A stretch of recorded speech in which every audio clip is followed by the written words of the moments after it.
Hey, everybody, welcome back. And you know, it's funny, we did a video yesterday and YouTube was having an issue because there was like no volume. But here's the thing, and it coincides with today. Hey, listen, rates absolutely plummeted to a 3-year low. Okay, absolutely, they went down. And the question is why? And are there any caveats? Meaning, are there any strings attached? Why did they go down? We're going to talk about that. We're going to talk about the metrics that happened in December, where we're heading actually almost the middle of January already. We're going to find out where we're going. Hang on, let's get the show on the road.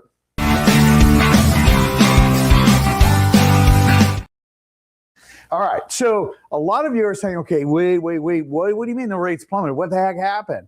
Well, this is super important to understand. So when we talk about rates coming down, we talk a little bit about what's going on in the market. So we had our jobs report that came out that actually was promising, which means then people mean the industrial investors were going to be pulling out of bonds and going right into stocks, which would make the Treasury go up, make bonds come down, interest rates go up. So, but that didn't happen. Nay. Why? Well, because we had the administration that said, hey, listen, we want to create some affordability for some of those home buyers because rates have been, hovering around the low sixes, like 6.16, 6.19. Okay, lower rates, like 0.75% lower than where we were at last year. And you might remember when I said, hey, we may very well dip into the high fives. Don't blink, but we may dip into the high fives, and we did. Yes, believe it or not. We did. And in fact, there's some still lingering opportunities in the high fives, not low fives, low sixes, high fives. If I said low fives, I can't remember. But anyway, because this is live, and no, I do not have a script that I read. It is like the old way, where they say it's off the cuff. For those of you that don't know what off the cuff means, old announcers used to actually write on their cuff little bullet points so that they knew what to say. I don't have any cuffs, so I just got to be smart. And there we go. So every week you get real-time information and not scripted work. So let's talk a little bit about, I should say, this right here. So when we talk about the rates, we talk about what is happening and why the mortgage-backed securities went sky high. And as you can see, the left-hand side, that's July 2023. That's when the Feds in the peak there between 2023 and 2024, that's when they the Feds stopped buying mortgage-backed securities. And that's when that peaked out, which was basically 7.5, bounced up against 8, but didn't quite hit 8. But nonetheless, when we take a look at today on the far right-hand side, Jan 26, you can see that blue line just absolutely drops, right? So when we talk about that, the key thing to understand, okay, is when we come back and we talk about what happened. And what happened is super simple. When you consider that the Feds don't buy or don't control mortgage rates, okay, they control, again, car loan interest rates, credit card rates, what banks lend to each other on a daily basis, what commercial lending does. They handle all what we call short-term. Long-term are absolutely controlled by the bonds, mortgage-backed securities, which are publicly traded out on the market. And you're like, wait a second, so what does that mean?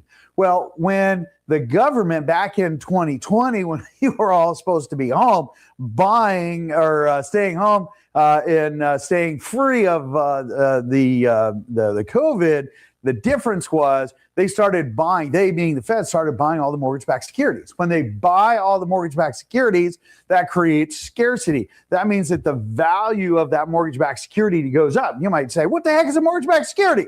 Super simple. Mortgage-backed securities are when you have your Chase Bank, you have Bank of America, you have Qualistar Credit Union, you might have Harborstone Credit Union, you might even have Boeing Employees Credit Union. They're all writing these mortgages. And then what they do is they write them to Freddie, Fannie Mae guidelines, okay? And they say, okay, from here, boop, we're going to sell those off. So we're going to sell 100. So B of A sells 100. Chase sells 100. BECU sells 100. Quasar Credit Union sells 100. And then Freddie Fannie, they buy all those up. And then they will create what's called a mortgage-backed security worth billions, like hundreds of billions of dollars, and they will create these portfolios. Well, not always hundreds, but anyway, and then they will sell them out on the open market. So your insurance company that needs a guaranteed rate of return, or your retirement, wants to get a guaranteed return. So a retirement fund will go and they will buy these mortgage-backed securities because it's that guaranteed rate. And you say guarantee, well, the likelihood of all those people failing to pay their mortgage is super low. So it's a mitigated risk for a guaranteed return. Well, when they sell those out on the open market, if the feds come in and they buy them all, that creates scarcity. That means the price goes up. When they start selling them back, like they did in basically 2023, then that flooded the market, the value went down, interest rates went up. So the feds, Trump said, hey, listen, I want you to make affordable housing a little bit better. He knows how to do it temporarily. That's the caveat, it's temporary. They will go in and actually buy $200 billion worth of mortgage-backed securities. On average, there's about $3 billion a month, between $30 and $30 billion a month of mortgage-backed securities that will be released. They will go in and buy, and that will drop that rate down. That's when we went from 6.16 all the way down to 5.99, and some rates down to 5.75. Super important. Now, if you're considering making a refinance, super important, okay? Because now, normally you want to take at least minimum 3/4 of a point, okay, or 1%, okay? 1 point is 1%. So 3/4 of a point to 1 point or 1%, you want to drop that rate. So if you're anything above 6 3/4, now's a great time to refinance, get your rate down. It would make sense. All right. So with that, let's keep the show rolling, and let's talk a little bit about what is happening in our market. So, and we're going to come back to mortgage rates when we hit Freddie's stats here. Look, the 25 December takeaway, we had a great 2025. I'm just telling you, I had a great December market. We were super busy. Just as a market in general, the total number of properties listed increased by 23% year over year. That's important to remember. Month over month, active inventory actually declined. Yes, you heard it. So technically, we had more homes coming on market, but we took them off. We reduced our inventory level. And in fact, we had more sales in December than we did last year at this time, or even more sales than we had in November, which is a rarity. And that is super important to understand, because with rates that before the Feds started committing $200 billion towards buying down rates, we were still at low rates. Inventory was there. We were pulling off inventory 2 to 1, meaning we had on average 250 homes with running 7-day average, 250 homes coming on market. We would take off almost 600. Okay. So it was a really, really good month. Let's keep going here. All right. Nearly all counties, Washington State, experienced year-over-year inventory growth. 19 out of 27 counties posted double-digit increases. Now, okay, so let's be serious. So we have Jefferson, we have Ferry, Thurston County. Okay, I'll give that one. Clallam, again, small area. Okanagan, vast area. Okay, yes, a very vast area, but not a lot of homes. It doesn't take much when you have so few homes to make those numbers look really exciting. We're going to get there when we start talking about some of the REOs, when we say there's a 33% increase in new foreclosures or REOs on market. Guarantee you somebody in Olympia is going to say, oh my gosh, it is Armageddon, because we have a 33% increase. We'll get to that. Hang on. So let's come back here. When we talk about closed sales increased by 4.1% year over year. Okay. Month to month, sales rose 2.9%, meaning over November. Year over year, closed sales increased 21 out of the 27 counties. Now, our numbers technically would have been better except for the condo market. Oh, the condo market's been, bam, they've been taking some double Tyson bunches. I tell you, they've been taking a little bit of a hit. And you might be saying, why? And it's the same thing with new construction. Why? Well, because when you have a nice influx of homes that came on market, plus rates hit historic lows over the last 2 years, not even the third year, because we hadn't done the announcement of the mortgage, the buy down for the mortgage-backed securities, MBS. Here's the funny thing. People came out of the woodwork and were absolutely looking at securing a home. Made perfect sense, right? Sellers were a little more negotiable. You had interest rates that were low and you had more home opportunities. What more could you ask for?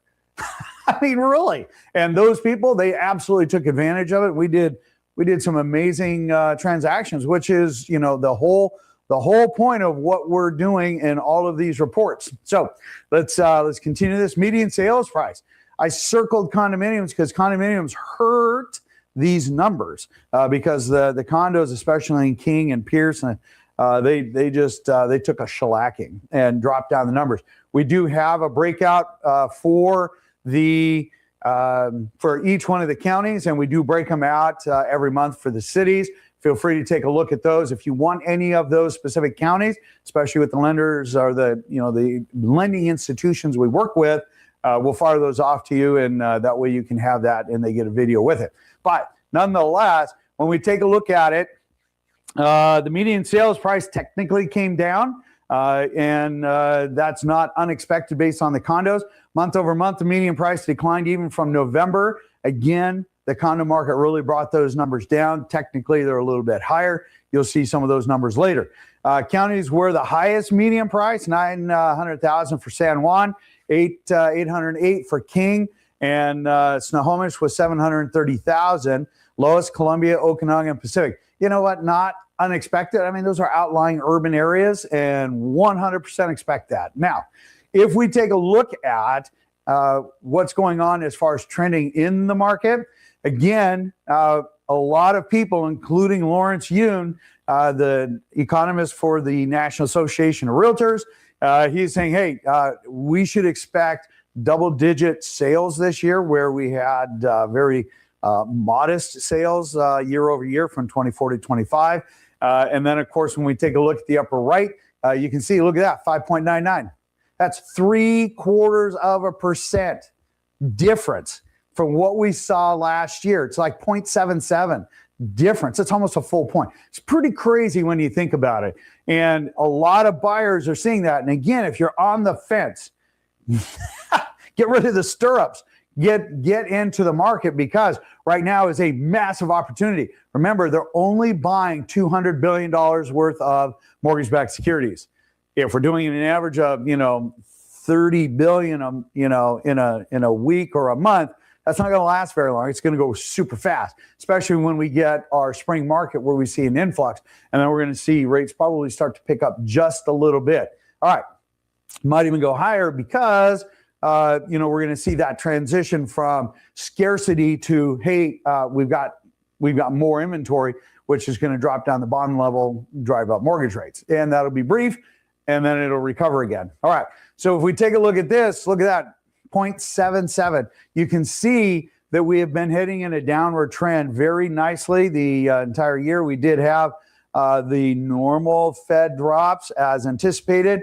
That's the small humps that you will see. But all things considered, look, it's really awesome, okay? When we take a look at this, we talk about where we were at a year ago. Look, 6.93 last year at this time. That's pretty impressive. That's real dollars saved. In fact, I was having a conversation with some very good clients yesterday, and they were talking about, home pricing. They're like, well, hey, what if we increased our home price to get over that next hump?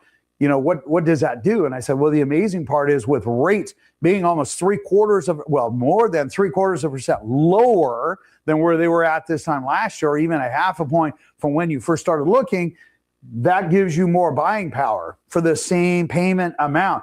So they started looking at just over that crest, and there's a couple of homes that I think are potentially a really good fit for these guys. Why? Because for the same payment, they can buy more when the rates come down. It's going to be temporary, even with refinances. Okay, so keep that in mind. All right. So if we pop over, remember there is a calculator for you guys. Okay, it goes and it piggybacks with the 5 questions you must ask when getting a mortgage loan. Look, there's no marketing here. It's super simple. You can put up to 4 different loans, put them in line and take a look at it, and you can get the real-time information. Remember, know how to ask the questions when getting quoted mortgage rates. If you don't know the questions to ask, you will pay more, and it will cost you tens of thousands of dollars. Look, it's a free tool. Use it. It's just there. If you have questions, put them down below. Want to hear any questions that you might have. All right, so let's talk about a little bit of the days on market. Here we go. When we talk about the Northwest MLS and we talk about what's going on, hey, the bummer is market times have gone up a little bit, seasonally normal, but a little bit higher than we expect. The funny thing is, we started dropping down to 95% loan to value, or not loan to value, sales price versus 97% where we were at before. Meaning, if we have a $100,000 house and it sells at $100,000, that means that we sold at 100% of listed sales price. At 95, that means we listed at $100,000 and we sold at $95,000, $5,000 difference. That's a 95% list to sales price. And so we did drop down a little bit. A little surprised. Why? Well, because interest rates came down, we had a little more inventory, but sellers were super motivated to get things moving based on the October, November numbers. And they, smartly enough, hey, it's better to take a little bit of a haircut than you can move on, get a better sale, and capitalize on another opportunity, which, again, you can get better pricing. So it's a lateral thing, just year-over-year metrics, maybe not as exciting, right? Okay, so when we take a look at the 7-day running average here, listen, in the last 7 days, we put on 660 homes. This time of year, we're always seeing more homes come back on because they'll cancel in December and then come back on in January. And that's part of what you're back on market that you're seeing. We still had 616 pended sales. That is impressive because, again, we are marching forward and everybody's capitalizing on the lower interest rates, which, again, that translates to tens of thousands of dollars in your mortgage payments, but only if you're interested in saving money should you do that. I'm just saying. All right. Now, if we come over here, we take a look at the super accurate information. Look, come in, get your real-time metrics. So subscribe, and share. Smash that subscribe button. Let us know that you're listening. This is our first episode 2026. So we'll have a little bit of fun with this. All right. Look at that. Sales on the right-hand side. You can see sales outperformed November. And here we go. So we use the center chart because obviously the right chart and the center chart are identical because it's still January. Really, at the end of the day, let me blow this up for you. Our numbers are super good. So the bottom chart, for solds, we're only off 3 homes year over year, but we're basically 9% higher as far as the volume of sales, which is about 80 homes ish. More today than what we had last year at this time. We take a look at December. Look out in December. December sales were negative just before the end, and then poof, we shot up, to 5% more. So we did an amazing job in December, all things considered.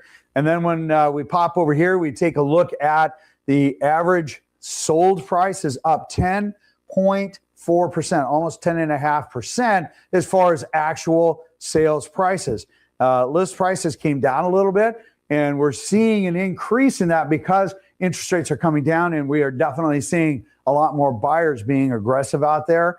And that is super important for sellers, but super important to remember, don't overprice your house. That is the kiss of death. I'm just telling you. All right, keep that in mind. All right, so let's come back here. When we talk about new construction, here we go. Again, if the center chart and the right-hand chart are going to be the same, look, they have 42 less homes on market. Let's blow this up. 42 less homes on market, 1 less sale than what we had this time last year. But we have, 50 less pended homes.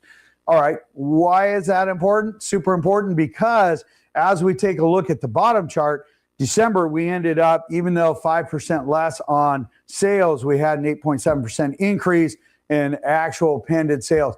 Not uncommon. And those numbers did super well. And you might be saying, okay, George, you mentioned the why. Why would new construction sales, fall off? Why didn't they go up? You said they were offering more incentives. It's a great time to buy between October, November, and December. And I said, absolutely. But when interest rates dropped and 23% more resale inventory came back on market, it was unbelievable. Okay. Everybody gravitated to homes that were in the closer in areas, have bigger lots. Sure, it's not new construction, but the trade-offs many times are definitely worth it.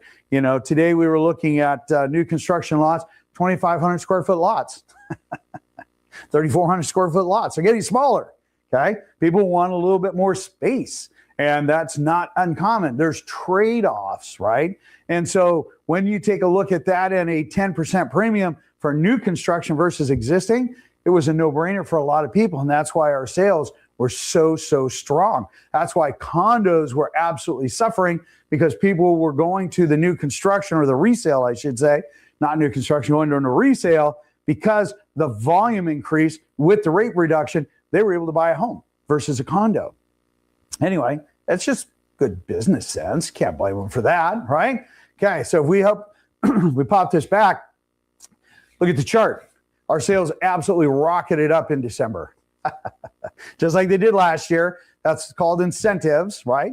Average sales price was up 3.8%, roughly about $40,000. Super important to keep in mind, because as we take a look at the velocity of what's going on in the market, that is going to absolutely increase over the next couple of months as people go ahead and buy because of the interest rates getting down into the high fives. All right, Banco and Homes. Pretty boring story, all things considered. Here we go. Look at this. Okay, we have 18 new homes more than we had last year. And this is 3/4 of Washington State, mind you. That's peanuts. Here's our, we had 4 home increase. That's 33.3%. That's just because we have so few foreclosures, so few REOs to worry about. We're one sale off, but look at that. Hey, sales are down 16%. Oh, look, 16% increase on pended sales. Why is that important? It's not. And the one that's super important is the 4 homes at 33%. Why? I guarantee you somebody's going to come in and say, look, bank foreclosed home inventory sales is up 33%. And everybody's going to think, oh my gosh, the market's falling. And it's not. It's 4 homes. But I guarantee you somebody in Olympia is going to do it. Guaranteed they're going to do it. And next year or next week, I'll probably bring those people out because it's crazy. Anyway, if you have any questions, put it down below. We will answer most questions within about 30 minutes, except for on Sunday. If you have any requests for other reports, let us know. There's a on our site, you can go and take a look at different city sites. And if you have special requests, let us know. We'll burn it off to you. In the meantime, have an absolutely beautiful weekend. I'll see you on the next video. And, well, it's a little chilly outside, so stay dry and stay warm. Take care, and Happy New Year.